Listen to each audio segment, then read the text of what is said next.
Ladies and gentlemen, welcome to Entrepreneur Middle East. We're kicking off 2026 with a very special guest. It's Armand Arton. He's the CEO and founder of Arton Capital. And I'm extremely excited to have you here with us in this beautiful cigar lounge here today. One of my favorite. Thank you for having me. Beautiful. How do you feel today? How's everything going? Fabulous. Excellent. It's been a great beginning of the year, and I'm extremely happy to see you again since our event in December. Since the red carpet. Do entrepreneurs need to have good days every morning? No. It's very boring. Yeah. No, but you need to have your wins and you need to celebrate them. So it's been a great week, and it's great to finish the first week of the year with this opportunity. And I did hear that this year is the year of the horse. So it's new beginnings, it's new challenges, and we're in full gallop, I think, to conquer. Well said. So tell me a little bit about, obviously, how this entire story began for you. You can even go back all the way, to your childhood, and because I do believe that roots are important and values that our parents have placed into us are important when it comes to, creating companies. There's always that little bit of motivation that our parents embedded in us. So if you could just kick off your story and then we'll take it from there. Where I was born in a country not far from yours, in Bulgaria. I come from an Armenian descent. My grandparents have immigrated to that country. Bracha. Bracha. And, we were successful and lucky to be born in a peaceful country, but in a communist country. So you're too young to remember, but traveling in the 80s with the communist passport from, the east side of the bloc in Europe was very challenging. Fortunately, my parents were working in Morocco. So as a child, we had to travel across Europe 5 years in a row by car.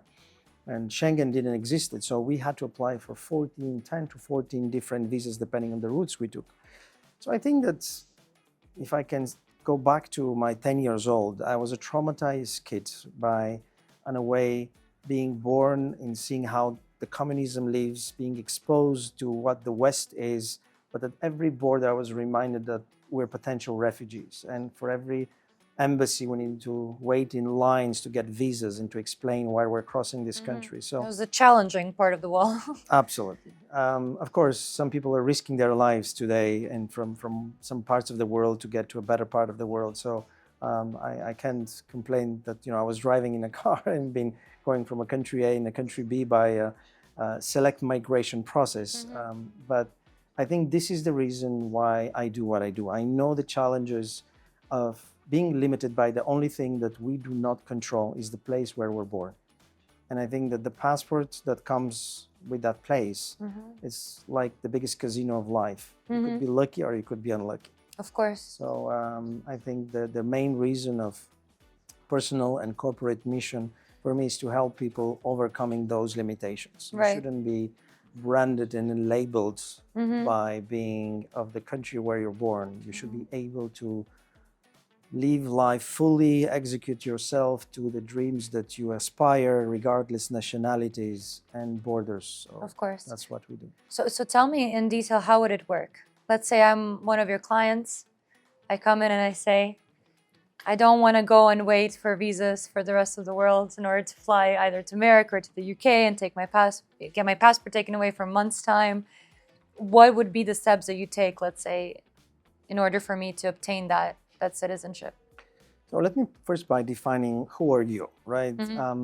When I started this business 20 years ago, most of our clients were from countries that have a really limited mobility. That means China, Middle East, the whole Arab world, that needed to have access to relocate or to travel to the better side of the world. It was east going west. Today, as I'm sitting with you, we have 70% of our clients coming from G7 or G20 countries. They have great passports today, but they're still limited in where they can live, where they can work. So the person who is asking this question have changed drastically in the last 20 years. From Chinese and Arabs to today having Europeans, Americans, Canadians, Australians. It's ever evolving as well. Absolutely. So it's a multi-directional movement of people who wants to have better access. And how it works is based on the nationality you have, of course, through a tool called Passport Index, which we created 10 years ago. You can see where can you travel with visa. Passport index is yours? Yes. That's incredible. Yes. We ranked, as you know, the UAE passport as number one for more than 7 years. We work closely with the Foreign Ministry and international cooperation to keep track of this amazing result and challenge that actually the UAE government has asked us to monitor in 2015 when they first realized that the value of a passport is so important for their citizens that they wanted the Emirati citizens to be able to travel to 90% of the world without visa. And that's the reality we have in today. Of course. And do you think that door opener most often than not is, let's say, buying real estate? Because I'm just connecting it, let's say, now to the golden visa program that we have here. And so countries, and I spend about 70% of my personal time with a small part of my team working with governments to actually advise different leadership on how to attract, because of everybody sees that wealthy migration is really a trend. It's really doubling every 3 years in terms of number of families. So every country is like, I would like to have a piece of it. I mean, Donald Trump, President Trump is one of them who, is trying to attract the best of global citizens by having the gold Trump card from 5 million to 1 million. So even countries like United States realize that filtering and attracting the very best successful families is key and very important. What the people have to invest in changes from a country to a country. As you know, Dubai has been a success for various reasons, but the last 5 years, what we have seen in the post-COVID is really transformational. Well, the world wants to come to Dubai. And everyone's here. Yeah. I think the golden visa, it's a great tool. As you know, you can obtain it by having an investment in real estate, investment in a deposit in a bank, or just being nominated. So that's how I think UAE has really been attracted to work with key communities of leaders, entrepreneurs to attract the crème de la crème. Right. And this might be a bit of a tricky question, but I'm thinking now, do you believe that maybe potentially if a lot of people from other countries were to, let's say, get passports of the other countries, do you think that kind of reduces that nationalism of a country if a lot of people that are foreign get the citizenship? Because I feel like the way that the UAE has done it is perfect, because you don't get the citizenship, but you get a golden visa, which helps you in numerous ways, right? Do you think that countries should still kind of be careful in a way? So we, again, for doing this for 20 years, I have monitored and being part of a lot of political waves. So when I started in early 2000, you have to remember it's post September 11. The world was, very scared about terrorism. It was kind of a very protectionism and limiting, especially on the Arab and the Muslim world. Then we came into a wave of extreme left governments opening the doors to refugees, to different communities from the world. And I think today we're seeing kind of a swing back to that nationalism again. So I think every 10 years... It's always extremes for some reason. Always extremes, yes. Well, extremes works for politicians. Of course. Center, balanced are very difficult to control power. So I think that... yes, governments are getting more restrictive today on citizenships. We have seen, a lot of countries in Europe stopping citizenship programs, making it much harder. Germany just changed their law from 3 years to 5 years for these foreigners who are in the country to obtain a passport. They're even thinking to make it 7 years. So I think the passport itself, countries are realizing it's a very important tool, geopolitical, economical. Exactly. You can attract the right people and you don't want to give it to anybody. So I think they make the citizenship/passport as harder to get, more valuable. And as like anything else in supply and demand and economy, price goes up, right? Right. Now, residency is different. I think residency gives you the right to move, live, and work. It's kind of more commoditized. And I think this is where countries are realizing that if they want to attract the right amount of families and entrepreneurs, this is the first tools that we want to Which is great, in my opinion, right? Yeah. Now we have seen most of the people on your cover of the magazine of 100 best entrepreneurs, they all have a golden visa, and a lot of them have been already awarded the citizenship and the UAE passport. So you can see how countries are realizing the golden passport is good enough to attract them, but to keep them, we need to give them something more powerful. And if you guys haven't checked it out, make sure you do. Our cover is online. Yeah, of course. But what sort of is the most popular, let's say, passport that people usually want to Oh, the UAE receive? is the one that everybody wants. Okay. From billionaires to celebrities. And it's the most difficult to have because you cannot really apply for it. It is something that is given. Exactly. You have been nominated, you have been awarded by merit, by what you have done for the country. And that makes it very special. Is it also the low tax policy? Do you think that plays a role? Taxation is not related to passport. It's related to residency. So passport doesn't really influence where you're going to pay taxes, except Americans, who are one of the few countries in the world that are taxed on citizenship. Okay. But European, I would say, is really the most demanded passport because it allows you to travel to, many countries. About 85% of the world gives you access to a great lifestyle in about 29 countries. However, it is not a great place to do business today. Exactly. So in the perfect world, you have Americans or Arabs or Chinese living in Dubai, not paying taxes, but having a residence or citizenship in Europe, allowing them to have the European lifestyle without the hassle of paying taxes. The 3 months of summer we can spend there. Correct. Right. Have you heard what happened with Trump placing, 70, if I'm not mistaken, 74 countries now on a 75. Yes. 75 on a block list. Yes. How do you feel about that? Do you think it was the correct thing to do, or because it was for residency, right? It wasn't for any kinds tourism. of visa. It was tourism as well. That is still being defined. What migration visas or define which visas are blocked and not blocked. Is it something that, let's say, influences your business? Yes, in a great way. So, Mr. President, thank you very much. But I think that these policies are always creating very chaotic movement in this industry, where people are realizing that I had many often clients sitting with me saying, I don't need your services. I can have a visa anytime I want for US. Now people need you. Now they realize that what was true before is no longer be true tomorrow. And if they don't have their own plan B, plan C, their summer trips, their business trip could be affected. So this is where we started having the phone calls from a lot of those 75 nations in the last 2 days saying, I thought that I will not need your service, but now I need it. I'm shocked that Serbia wasn't on the list. We're usually first on every single list out there. I was pretty shocked to see that from the Balkans, we were like one of the only countries that wasn't on the list.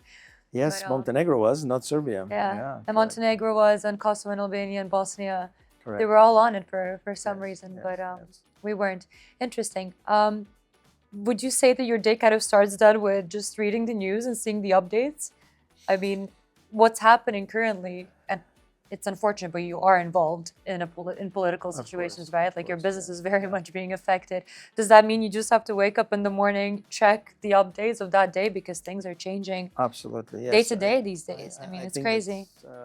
Very often a business day starts with analyzing what has happened in the last 24 hours around the world, from protests in Iran to Chinese movement of military to Taiwan, to Venezuelan kidnap. I mean, all these affects our business. So people forgot about Russia, Ukraine, and Europe. That's also another thing I think that people shouldn't forget about as well. I mean, correct. But I think we have a very turbulent beginning of a horse year. Unfortunately or fortunately, our business is absolutely correlated with world chaos. So we are in a probably the most in-demand service or product of advising both sides, governments and countries. So we was, yesterday with the leadership of the UAE country and talking about, visa restrictions for the UAE citizens. They do not longer want to have access to some countries. They want to remove access of other countries. They want to increase the ranking and the access to others. So this is a very fast-paced movement. Of course. Yeah. You need to know how to keep up with all of it, and you need to stay grounded in all of it. And you need to be open-minded. You need to have a great team analyzing, because how big is your team? Around 100 people. Oh, wow. In 12 countries spread out on government advisory, on private client division. Passport Index is really a growing part of our company, where we have more than 20 million people on a monthly basis visiting, verifying information if they need to travel to a country. Do I need a visa on arrival, electronic travel authorization, e-visa? And I believe that is the future of human mobility, is digital transformation. When would you say you kind of started entering and becoming close to governments? Because it's not easy, I think, to make friends on that level, and you very much need them, right, in order to run the business. Absolutely. What were your strategies? How did you do it? If you're allowed to. No, to of say. course, of course. I come from very humble family. My parents were, a teacher, economist, and pharmacist. So nothing political. I wasn't a son of an ambassador roaming around the world. But my father really invested in me attending some of the best conferences and schools around the world. So I met Henry Kissinger at a very early age. I was 17 years old. And I think this is some of the first events where I had the opportunity to meet him and see the power of a single man that has transformed generations and countries around the world, that really pulled me into the world of United Nations conferences. This is how I started the World Global Citizen Forum, where we really gather the 40 countries that we work with around the world, from ministers, prime ministers to heads of states and royal family members, discussing migration issues. I've been going for the last 7 years at the United Nations, gathering in New York on the floor, representing Antigua and Barbuda. World Government Summit in UAE is a very important place for us, Davos, World Economic Forum.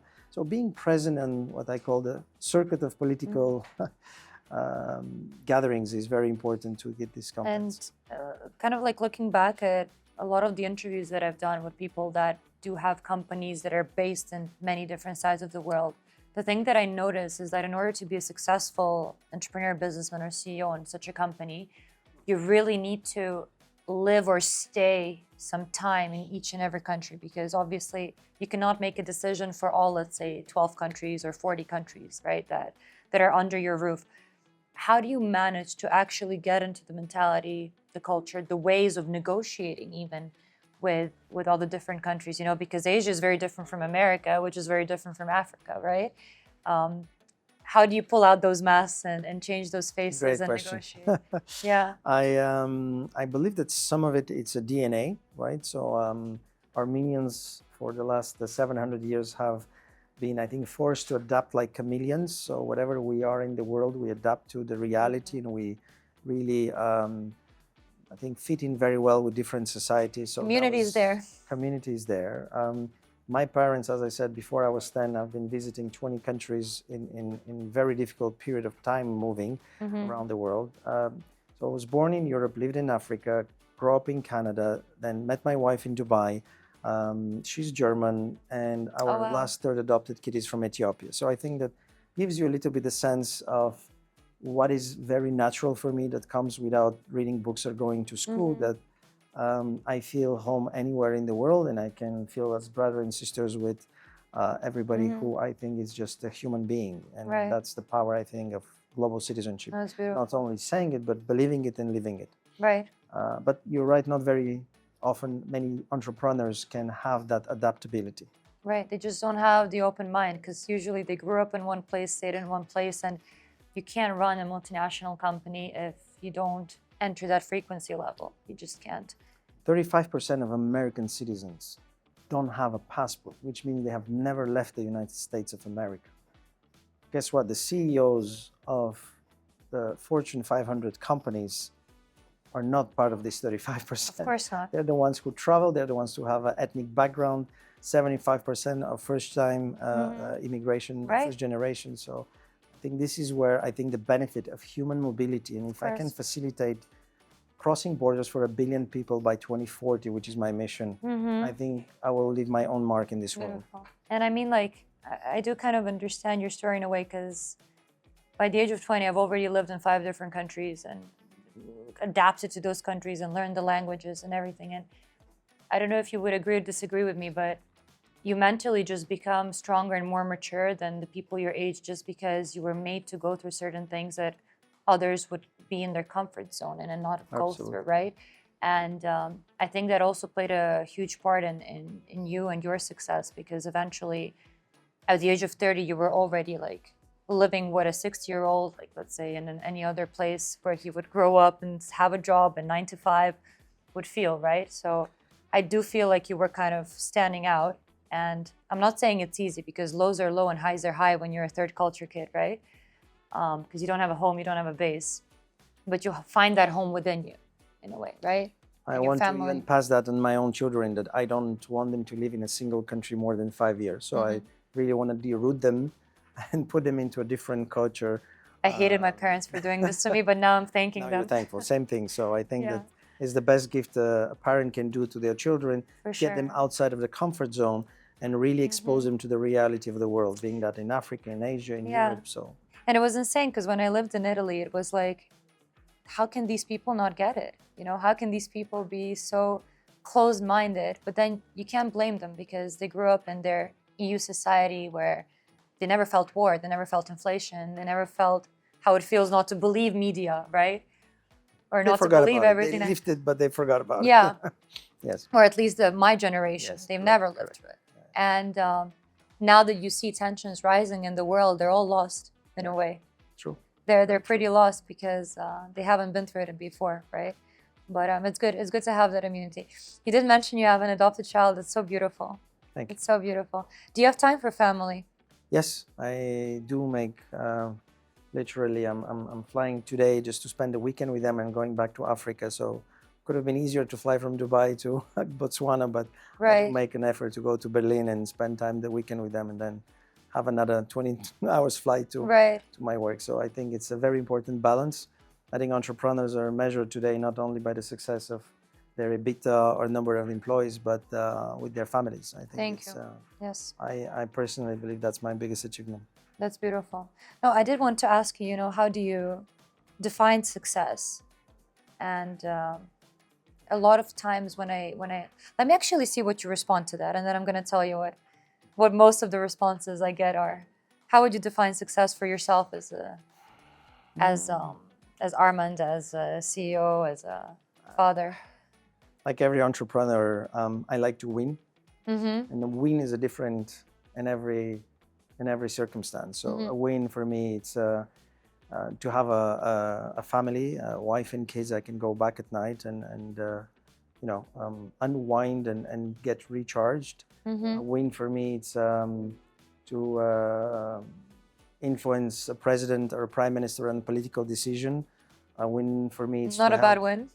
Yeah, but a win is for me even to help a strangled client in a limbo between countries, couldn't travel, couldn't access. So it could be small, it could be big, but that feeling of helping or winning or convincing people in your way of looking at things is what I would call success. You're one of the only men that mentioned family. Really? Yeah, in this answer. And it's something that shocks me every time when I ask this question. Because do you interview only people in Dubai or around the world? I mean, they're all Dubai-based in some way, but they're all very international, and they come from all over the place. And the fact that most often than not, especially with male entrepreneurs, success equals money, it's shocking to me. But at the same time, money does buy comfort. Money does buy, freedom, right? In a way, but success is so much more than that. Exactly. Success is so much more than that. So it's great that you've answered it that way. Now, this might be a bit of a trick question as well, because I'm thinking, if your mission in a way is to have that borderless, let's say, world, and to have people at ease of traveling, yet at the same time, if that were to happen, you would lose your company, right? You would lose the purpose of it. What would be kind of a success where you get to keep both in your mind? Great questions again. Indeed, I think that it's not the first time people are asking me. If you believe in a world where everybody can travel without visas, then you'll be out of business. It was like a light bulb moment. First of all, I think that this is something will not happen in my lifetime. Of course, I think that countries are evolving in that directions. But I do believe in something where I'm investing most of my time and energy and resources on countries around the world in the last, especially 5 to 10 years, have realized that even if they give visa-free access and people are allowed to travel without visas, governments want to control your movement. Which you realized during COVID, especially. Exactly. So which means that even between two countries that don't have a regime of visas, they will ask you to go on a website and apply for a form of an authorization called the e-visa or ETA or ESTA or ETIAS. And that moment is, I believe, the most transformational thing that we want to be part of it as Arton and as Passport Index, where we want on one side help countries create the most smooth, safe mechanism to filter movement of people and create the B2C application of a super app where people will be able to apply from a single click to every necessary authorization. So it will be like a PayPal of where Please instead of filling, that would be amazing.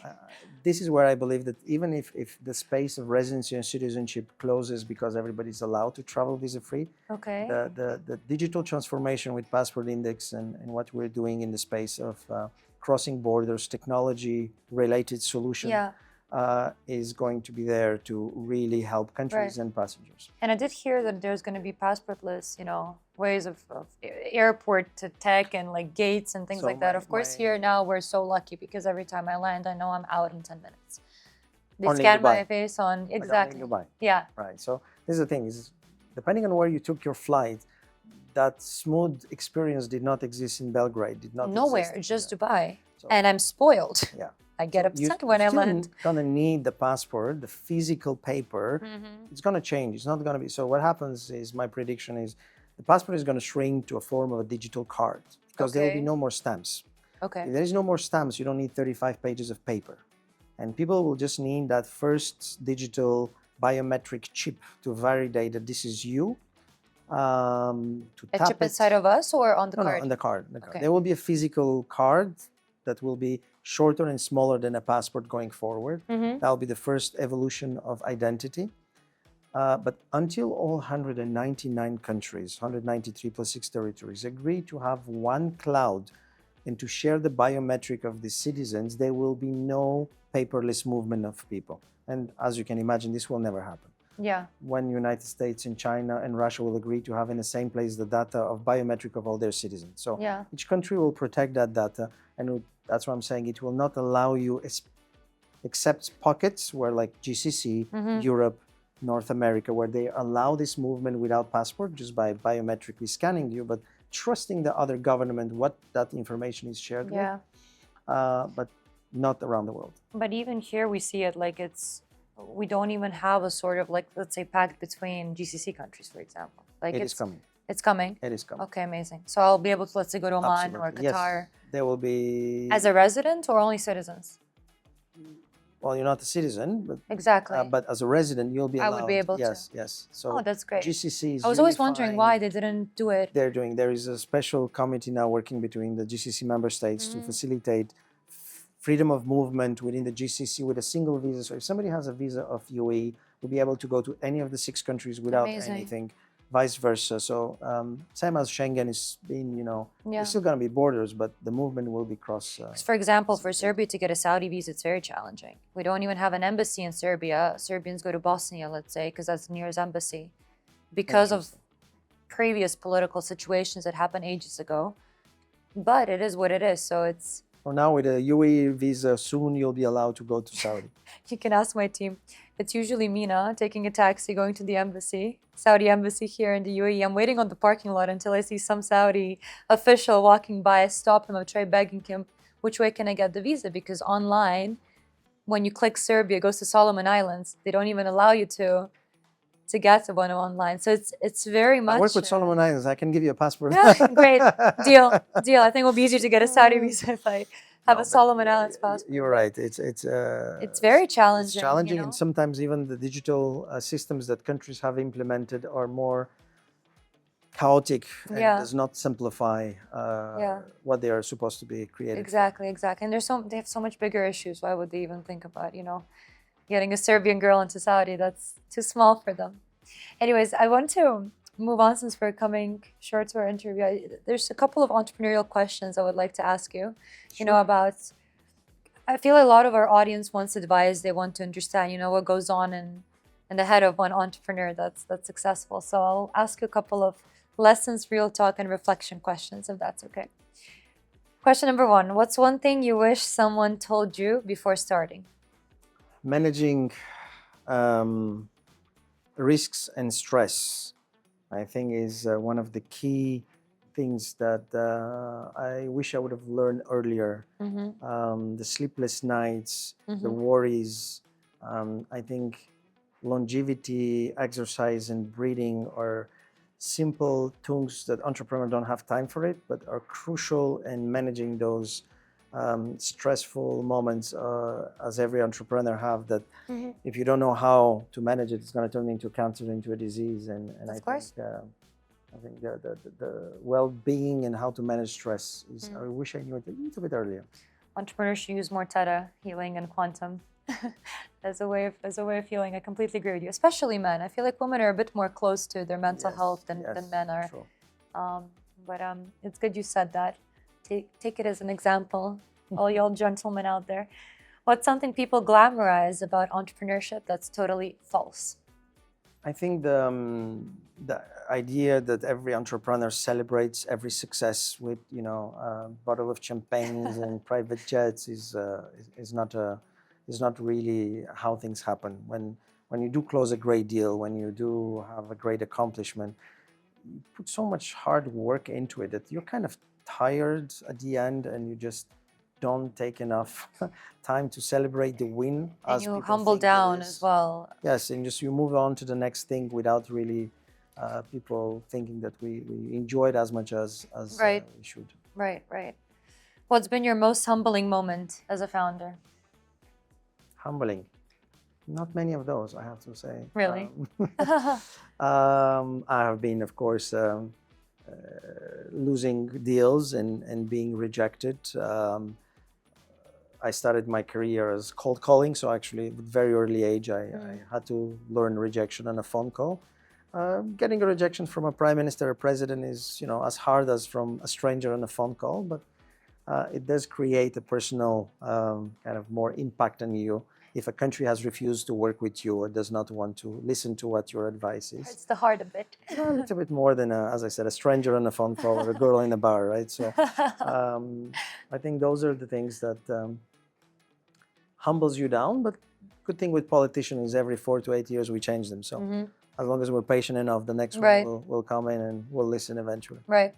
If you could go back, is there something you would change? Every entrepreneur will tell you no. So I wouldn't be here where I am today. I want to say yes. I would have spent more time with my parents. I think one thing I can say that I pay enough attention is what my parents have done for me as immigrating from a comfort zone for my future. I was too concentrated on my own success and family, so I think I have a little guilt trip of not being there for them while I was building my empire. You're making me emotional, yeah. It's always hard, you know. I keep saying, because I'm going through that life phase right now where it's like 30% of your life you're placed in a family. You don't pick the family, right, that you grew up with and everything, and that's 30% of your life. You have your parents and your grandparents and brothers and sisters, and then 70% of your life is the family you pick to build, and it's your choice, right? Yeah. But how do you balance? 9 to 10. Yeah, exactly. Yeah. And it's like, how do you balance that, and how do you keep both? It's not easy. It's not easy. What do you want your entrepreneurial legacy to be? I wish to be able first to pass on to my kids some of this entrepreneurial spirit of believing in dreaming and without limits and making it happen.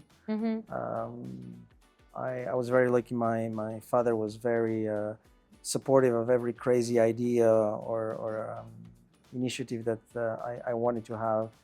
So I'm trying to be a father like this. And same thing with my employees. When I want them to be more entrepreneurial, to take risks, no risk is really no reward. I think that it's key for every entrepreneur to be able to realize that the comfort zone or the steady growth is not what really is going to mark a history or mark a company. It's the crazy moves is the one that everybody thought it's impossible that makes the difference. Beautiful.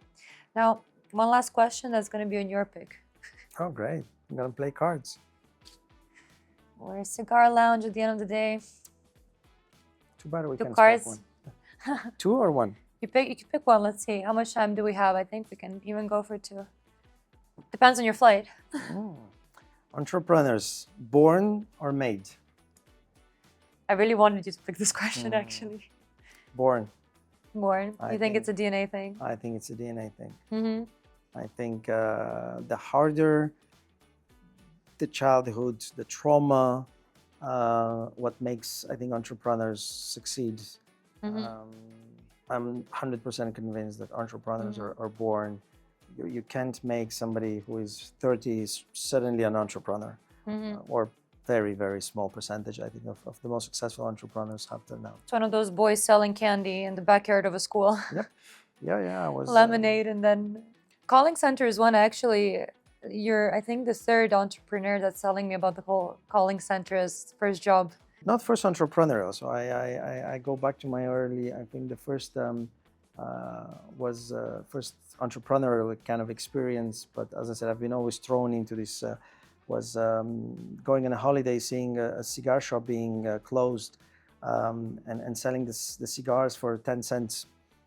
Actually, we're in a cigar place, so it's actually a very appropriate story. It was in Miami. No way. I was a student. I was 14 years I old. knew you were selling something. So I had to ask somebody to buy the cigars for me because I couldn't. I was not allowed. I brought them back to Canada. More than I should have allowed the 25 cigars by law, as you can imagine. And then I personalized each cigar with a label of the most famous clubs in town. And I went to each owner and I give the cigar with his etiquette. And Your dad knew you were doing this? No. But I sold the cigars $10 and I took them for 10 cents. So I think that was a pretty good How old were you? 14. No way. Yep. Incredible. Yeah.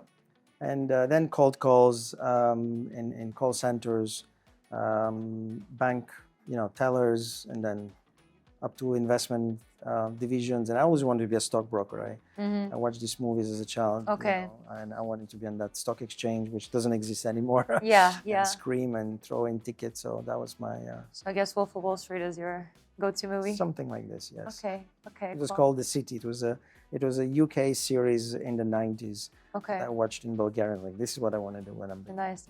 I mean, no matter what it is, we get our motivations. Either it's something that we've seen or something that we've heard or something that we've felt, or it could be a millisecond of a moment, but if that's what triggers you, that's what triggers you. And I think that's... I hope if every entrepreneur can really, give the sparkle, the hope, and inspire a kid or a board employee, anybody to take that risk and to jump into entrepreneurship, I think is the greatest move everybody can make. So when my employees are living to become entrepreneurs, I'm not upset. I encourage them, I salute them, and I wish them luck. Amazing.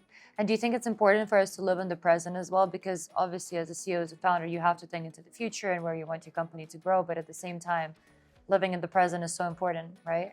Do you think it's something that you keep somewhere in the back of your mind, that you always have to be grounded and present? As many people in that part of the world live as if there is no tomorrow. I think this is a mentality that a lot of entrepreneurs do as well. I think in terms of savings, in terms of way of living, you need to really live it fully today, because, hey, we don't know what tomorrow in Serbia, I don't know if you will understand, we have a saying, ima se, može se. It's like you have, you spent... Bulgarsku също. Yes, okay, perfect. Yeah, Lebanese. I mean, I think many people from the Levant, from the Balkans, have grown up because of the risks of not knowing what next day is, to live fully today. As traumatized souls, it is. It is. Armand, what a pleasure having you here today. Thank you for the conversation. Pleasure, thank you. And we wish you the best of luck on behalf of Entrepreneur Middle East, and to many more interviews with you. I'm very excited to have you every once in a while to see where you in this world you are and where you're up to.